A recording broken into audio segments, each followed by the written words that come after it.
साल में एक बार होता है तो पिछले 23 तारीख को हुई और स्टेट जाते हैं, हर एक को फोन किया। अच्छा नहीं है ये, कुछ लोग देर से ही आए, मौसम की वजह से 2 घंटे के बाद इसको जिम्मेदारान पाबंद बनो, हमारी पार्टी का है। नए अपॉइंटमेंट हमारा ही नंबरदार चौकीदार बने, यानी आज तीसरा दिन है। जो भी स्कूलों में कुक्स थे, एनसी कांग्रेस पीडीपी ने अपने वर्करों की बीवी को लगाया, उसका नाम ही महना था। आत्मस में ऐड करूं एक पॉइंट ब्याज बारामूलास मज डिमांड ये सोन प्रोन हस्पताल ये बड़ तमी डिमांड के तहत गोस आसन यस यथ जचा बचा हॉस्पिटल वन सह गोस तथ मज सैनिस रेजोल्यूशन मज ऐड गसन बे बारामूलास मज सारे खुद बड़ दिक्कत पार्किंग सह गोस अत मज ऐड ऑन करना। लेकिन मैं अपने प्रधानमंत्री श्री नरेंद्र मोदी जी की जो कारकर्दगी है वो थोड़ा बहुत मैं आपके सामने रखना चाहता हूं।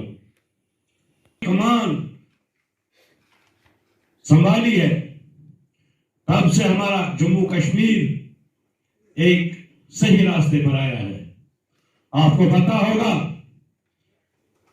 कि मोदी जी के आने से ही पहले जो 70 साल भारतीय जनता पार्टी यम किया मीटिंग मज तरफ आज असल कायम कर तम थाई उमाइस ब्रोह कह चीज इस रेजोल्यूशन सह गस होम मिनिस्टर साहब नश दुन के 4 मरले जमीन है, लेकिन क्या चकला में ऐसा कोई है जिसके पास सिर्फ 4 मरला है? 4 मरला, 5 मरला, 10 मरला, 15 मरला, 20 मरला उसके लिए है जिसके पास कुछ नहीं है। ये बाजारों में ये एक्ट लगता है। मैं खुद किसान हूं, किसी गांव वाले का कोई भी गांव वाला ऐसा नहीं है, चाहे वो किसान नहीं है, वो नानगार क्यों नहीं है, तब भी उसके पास जमीन है। डिस्ट्रिक्ट वर्किंग कमेटी की मीटिंग थी, यह हर 3 महीने के बाद होता है। इसका कॉन्स्टिट्यूशन है, पहले ये नेशनल लेवल पर होता है, उसके बाद स्टेट लेवल पर होता है, उसके बाद ये डिस्ट्रिक्ट लेवल पर होता है। तो 11 तारीख को हमें ये कॉन्स्टिट्यूंसी लेवल पर करना है। इसमें हमारा जो टीम होता है, डिस्ट्रिक्ट टीम, उसमें मोर्चे, पेरेंट प्लस हमारे जो एग्जीक्यूटिव मेंबर्स होते हैं वो ही इसमें आ सकते हैं। और उनको आने वाले प्रोग्राम जो हैं पार्टी के वो दिए जाते हैं। जैसे इस वक्त का इलेक्शन चल रहा है, नंबरदार चौकीदार का है, उनको इस बार वोट डालना है, वो बाई वाइवा नहीं हो जाएगा। तो मिनिमम उसका रखा है मैट्रिक पास, नंबरदार है, चौकीदार है, उसके बाद और विशेष हैं।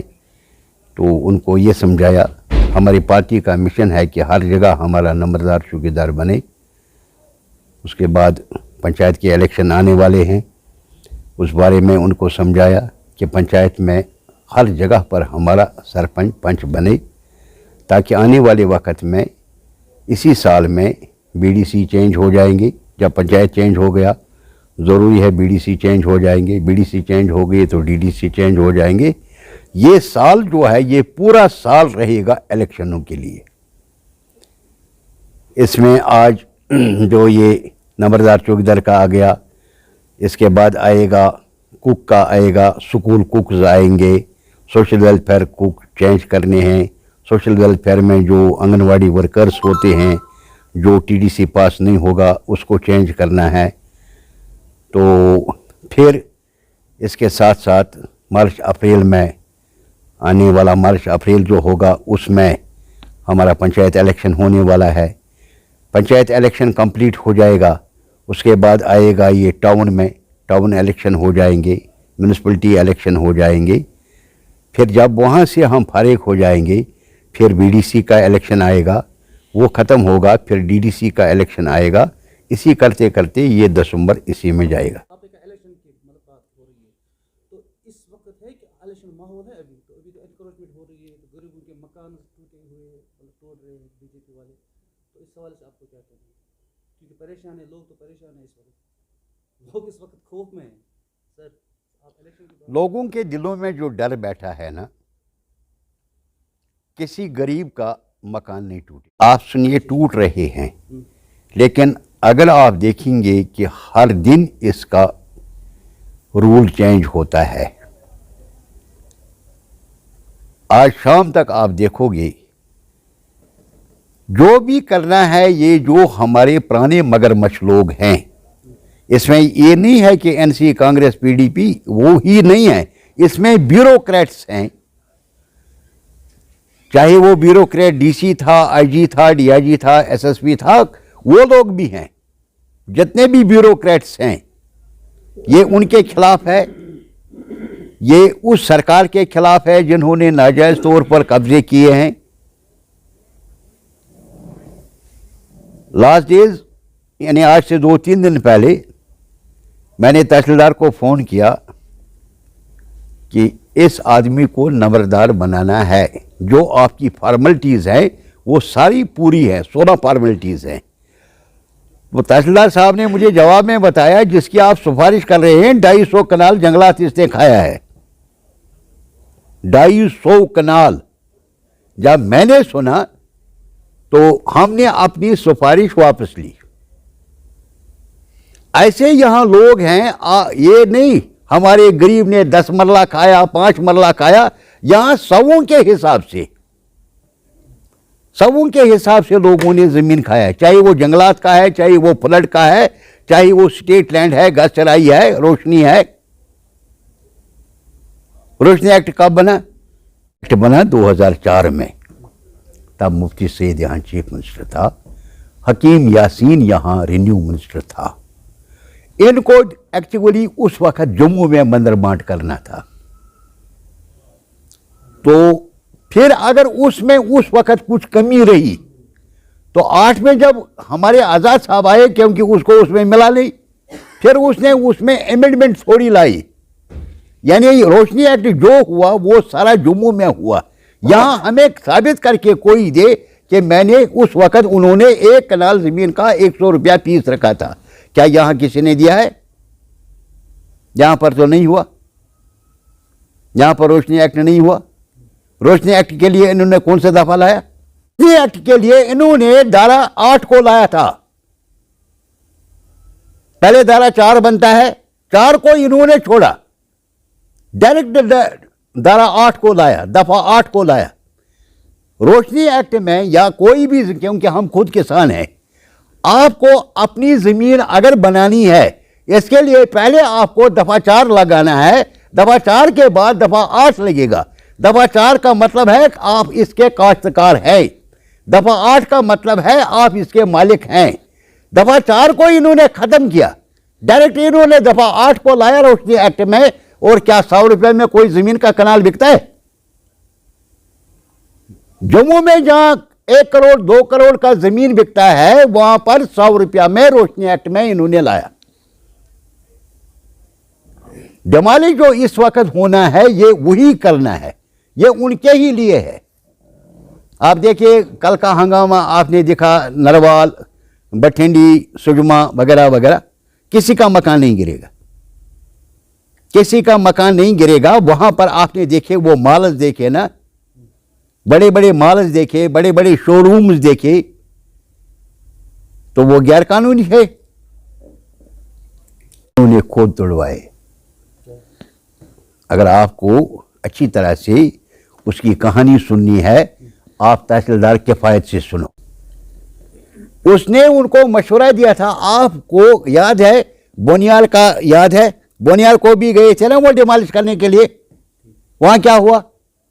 वहाँ जब दुकानदारों ने उसको सपोर्ट किया तहसीलदार और एसडीएम को, तब वहां फैसला हुआ कि दुकानों के सामने जो सीढ़ियां बनी हैं वही हटानी है।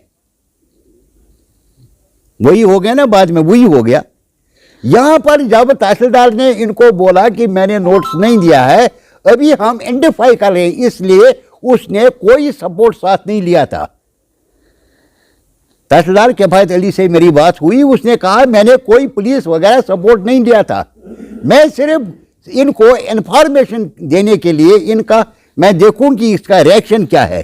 तो वहां पर एक नौजवान लड़का निकला, उसने उसके साथ बदतमीजी की। इतनी बातें अगर आपने फेसबुक में देखा होगा, वो उसका पीछा करता है, वो उसके पीछे दौड़ता है, तब जाकर डोजर लगे। यानी वो जो डोजर लगे हैं, वो दुकान जो टूटे हैं, वो बाद में शरारत में हुआ, कानूनी तौर वो नहीं करना था। उन्होंने पिटाई की, आज वो भुगत रहे हैं। कल वहां 40 लड़के गिरफ्तार हुए, वो आपको पता है। सुछान ऐसा खार ऐसे कहां हाँकते हो, ऐसे गांव समझते में जमीन चकला में कोई एक ऐसा नहीं है। कौन है जिसके पास जमीन नहीं है, जरा प्रूफ करके दो। अब इन्होंने इसके पास 100 कनाल जमीन है, 100 कनाल को पीछे रखा। चकला का वाक़ा मैं आपको बताऊं, चकला का वाक़ा मिल्कियत में मकान है, वो उसने बेचा, और घासचराई में उसने मकान बनाया। मिल्कियत ये कल की बात है, जब सर्वे रिपोर्ट निकला, जो उसका मिल्कियत का मकान था वो उसने बेचा है बारामूला वाले को, और उसने घासचराई में उस पैसे का मकान बनाया। आपको ही कल हम मजिस्ट्रेट बनाएंगे। आपको जो हुक्म मिला है 4 मरला 5 मरला की बात नहीं, 20 मरला तक अगर किसी के पास है, और इतना ही है और कुछ नहीं है। अब हम सरकार से एक रिक्वेस्ट करते हैं, किसी का मकान मत गिराओ, किसी का दुकान मत गिराओ।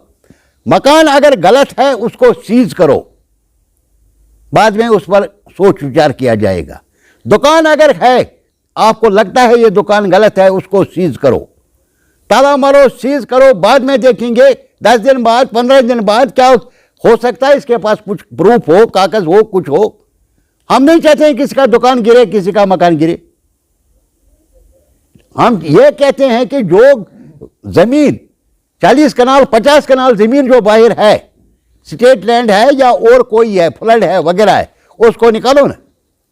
असेंबली इलेक्शन भी हो जाएंगे ना, पहले ये इलेक्शन हम कंप्लीट करेंगे ना, पहले ज़मीनी सतह पर सफाई होनी चाहिए ना। जहाँ का चौकीदार बना है वो हरि सिंह के टाइम का बना है, 7वीं पीढ़ी आज उसकी, बाप मरा बेटा बना, बेटा मरा उसका बेटा बना। नंबरदार का भी यही हाल है, आज तक इनका कभी इलेक्शन नहीं हुआ था। हम चाहते हैं यंग यूथ आए, अनपढ़ लोगों को क्यों लगाएंगे। मैट्रिक पास इसका है, चौकीदार मैट्रिक पास होना चाहिए, नंबरदार मैट्रिक पास होना चाहिए, ताकि हमारी बेरोजगारी खत्म हो जाएगी। आज हम कल से आप देखोगे, जो इस वक्त कुक है स्कूल में, उसको 9 महीने का 1000 रुपया मिलता है। आज जो भर्ती होनी है 8वीं पास कुक जाएगी, 5000 उसका सैलरी है। अब हम अच्छा कर रहे हैं कि गलत कर रहे हैं। नंबरदार का तनख्वाह 2500 है, वो इंक्रीज होगा। चौकीदार का तनख्वाह 1500 है, वो इंक्रीज हो जाएगा। और तालीमी याफ्ता लोग आएंगे, बेरोजगारी दूर हो जाएगी। एक अनपढ़ औरत कहीं बैठी है, फॉर एग्जाम्पल कुक, वहाँ मैट्रिक पास लड़की लगेगी, बेरोजगारी दूर हो गई। आप इसमें जाओ सोशल वेलफेयर में, अनपढ़ औरतें कुक बैठी है वहाँ, अगर वहाँ मैट्रिक पास लड़की जाएगी, हमारा कितना रोजगार बढ़ गया, हमारी बेरोजगारी खत्म होगी।